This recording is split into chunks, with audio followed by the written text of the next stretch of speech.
Mitochondria भी double membranous है, इसके अंदर एक फिंगर लाइक प्रोजेक्शन होता है, फिंगर लाइक प्रोजेक्शन होता है, फिंगर लाइक प्रोजेक्शन होता है। और अगर प्लांट सेल है तो क्लोरोप्लास्ट होगा, क्लोरोप्लास्ट होगा, क्लोरोप्लास्ट होगा। डबल मेम्ब्रेनस ये भी स्ट्रक्चर है, इसके अंदर सिक्के लाइक स्ट्रक्चर होता है, इसको थैलेकोइड बोलते हैं। ये सब सेल के अंदर एम्बेडेड फॉर्म में ही पाए जाते हैं। इसका नाम लिख देते हैं माइटोकॉन्ड्रिया।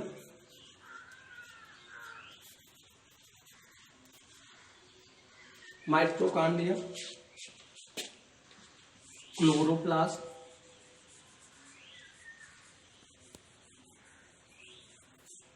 ठीक। और इसके अंदर राइबोसोम पाया जाता है, राइबोसोम, राइबोसोम पाया जाता है। और इसके अंदर लाइसोसोम पाया जाता है। क्या पाया जाता है? लाइसोसोम पाया जाता है। लाइसोसोम पाया जाता है।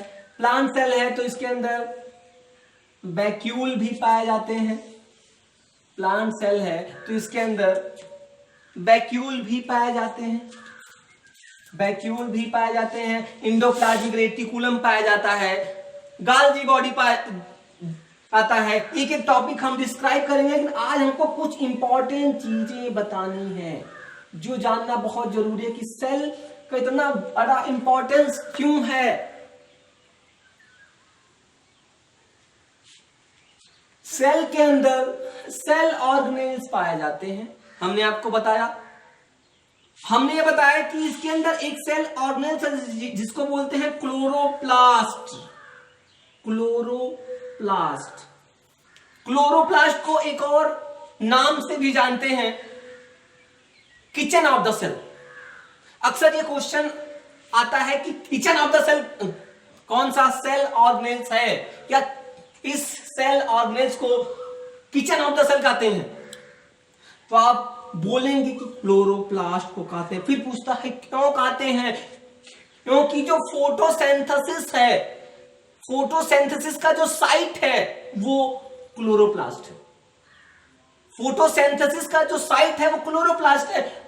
फोटोसिंथ जो ही मतलब ऑटोट्रॉपिक जो ऑर्गेनिज्म, हमने आपको फोटोसिंथेसिस एंड में आप पढ़े होंगे, जो ऑटोट्रॉपिक ऑर्गेनिज्म है, ऑटोट्रॉपिक ऑर्गेनिज्म अपना फूड खुद बनाते हैं सनलाइट के प्रेजेंस में, वाटर से, क्योंकि उनके पास क्लोरोप्लास्ट है। तो जो क्लोरोप्लास्ट है, जो फोटोसिंथेसिस होता है, उसका जो सेंटर है वो क्लोरोप्लास्ट है। मतलब जो प्लांट का जो फूड है वो इसके अंदर ही बनता है।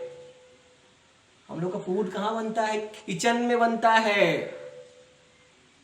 और इनका फूड कहां बनता है? इनका फूड क्लोरोप्लास्ट के अंदर बनता है, इसीलिए क्लोरोप्लास्ट को बोलते हैं किचन ऑफ द सेल।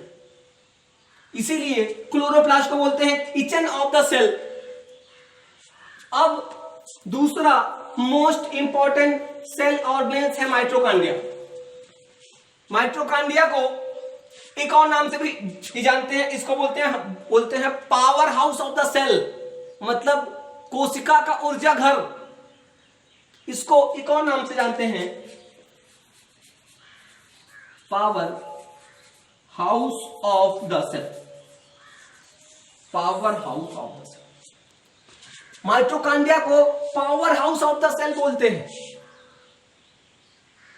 फिर कई बार क्वेश्चन आता है कि why mitochondria is also called power house of the cell. तो आपको वहां बताना होगा कि जो बॉडी में एनर्जी बनती है, जो एटीपी का रिक्वायरमेंट है, वो माइटोकॉन्ड्रिया के अंदर ही बनता। मतलब आप सिंपल में समझिए, एक वर्ड आंसर की जो सेलुलर रिस्पिरेशन है, जिसके द्वारा एटीपी बनता है वो माइटोकॉन्ड्रिया के अंदर ही बनता है, इसीलिए माइटोकॉन्ड्रिया को power house of the cell बोलते हैं। अब आप ये सोच रहे होंगे एटीपी क्या है, बायोलॉजिकल फंक्शन में